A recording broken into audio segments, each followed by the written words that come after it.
Hello, what's up everyone? It's Kevin and I'm back again with my first PewPewUniversity tutorial in over about 3 years. It's been quite some time and I'm happy to get back into it. Today I'm going to be teaching all of you about 2 defensive platform techniques, how they can work together, common scenarios, how you can set them up, as well as optimizations that even a lot of top players don't utilize. Thank you everyone for being so patient. It's been a while. I've got another video coming next week, and I'm happy to get back into this. So, for today's techniques, we're going to go over a mix of platform slide off as well as shield push off. Both of these techniques are highly prevalent in professional play, and we'll start talking about slide offs. I know at the top I said that this is for platforms. You can also do this at the edge of the stage, but for simplicity's sake today we'll just be talking about platforms. And this is all so we can pretty much avoid this situation up here. So, for starters, slide offs are a defensive technique that both use trajectory DI and automatic smash DI at the edge of a platform or stage. The gist of this is essentially to take one hit and DI off of the platform to escape a situation. And, under a lot of contexts, you'll also be able to reversal the opponent. The inputs for doing this is very simple. Essentially, you'll need to get to the edge of your platform, hold your control stick toward the edge, in this clip, which will be left on the control stick, and then ASCI down with the C stick. Essentially, when you're hit by an attack, your character is going to ASCI down into the platform, and your trajectory DI is going to lift them off, and they're going to slide off, and that will create a lagless escape. And I'll show you in this clip.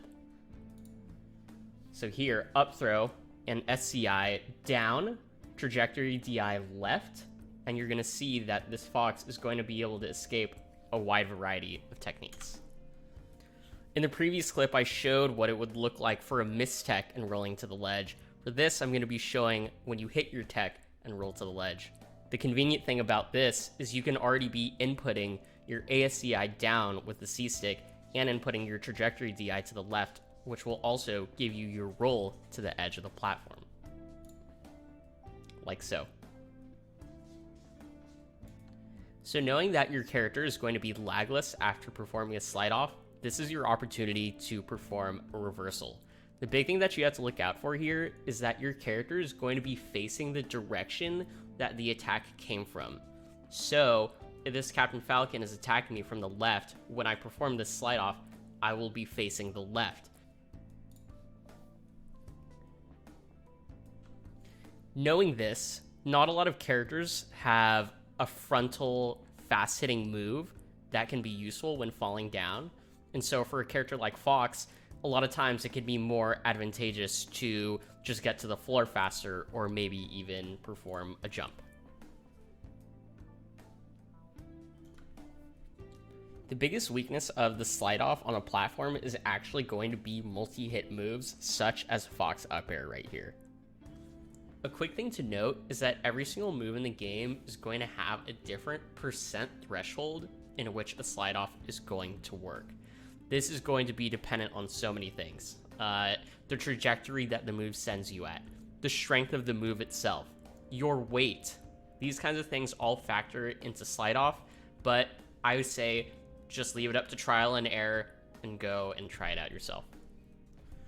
So now that we've talked at lengths about the slide off and some of the nuances of it, I want to talk about the shield push off or the shield slide off. There's a lot of times that people do this and they don't even realize, and a lot of times that's when you're wave dashing back and put up your shield, and you'll see that you'll fall off.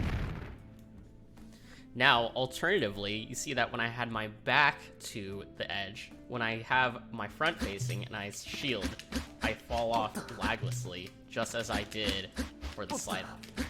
So the big nuance here is that the difference between the slide off and the shield push off is the direction that you're facing is very important, and it matters for the counterplay that you are allowed to go for.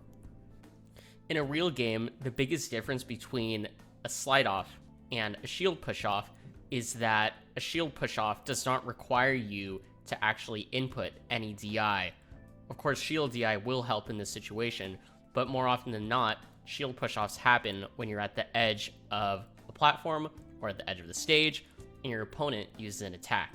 This happens a lot in the corner and when you are on a platform. A lot of times the situation will come up when you're stuck on a platform. Sometimes it's not safe to do a shield drop, as the opponent could be ready with hitting you with the up air or something.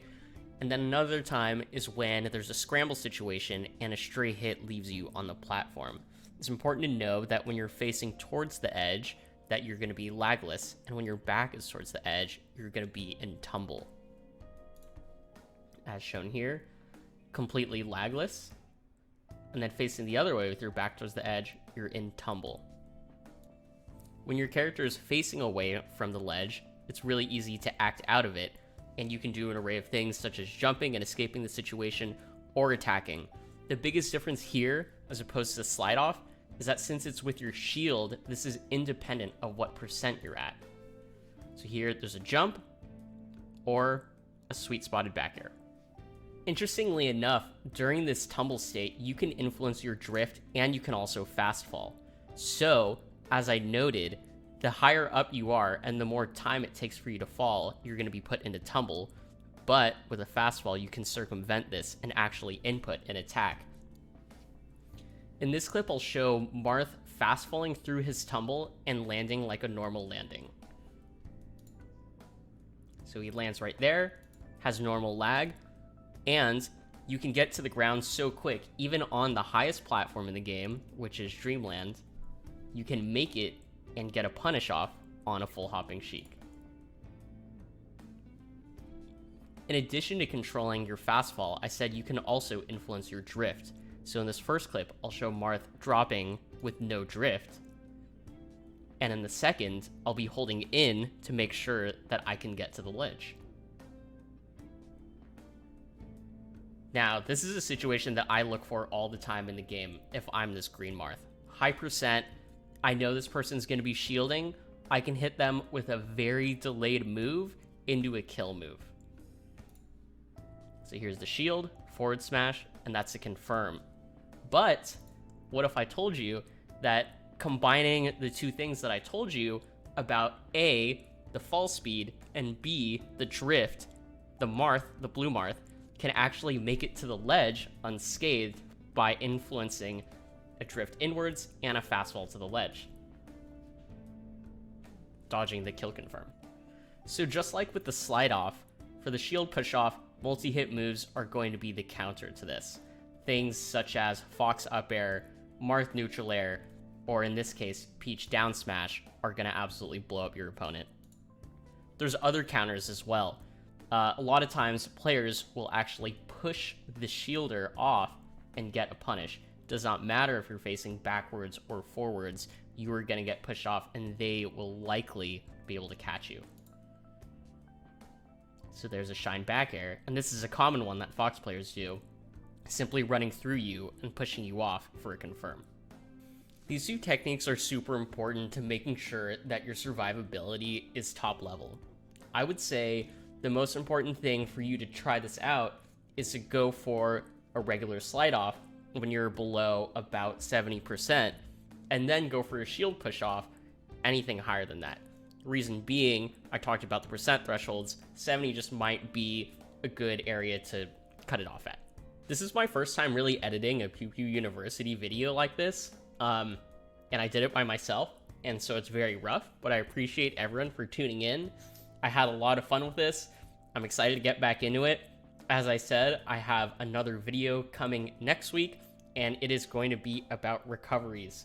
So definitely leave a comment here. Let me know if you liked the video, all the other things that you would want to see. The meta has caught up quite a bit since I've been gone, so I'd be happy to recap all of the lovely things that we see in professional play, and I will see you all very soon.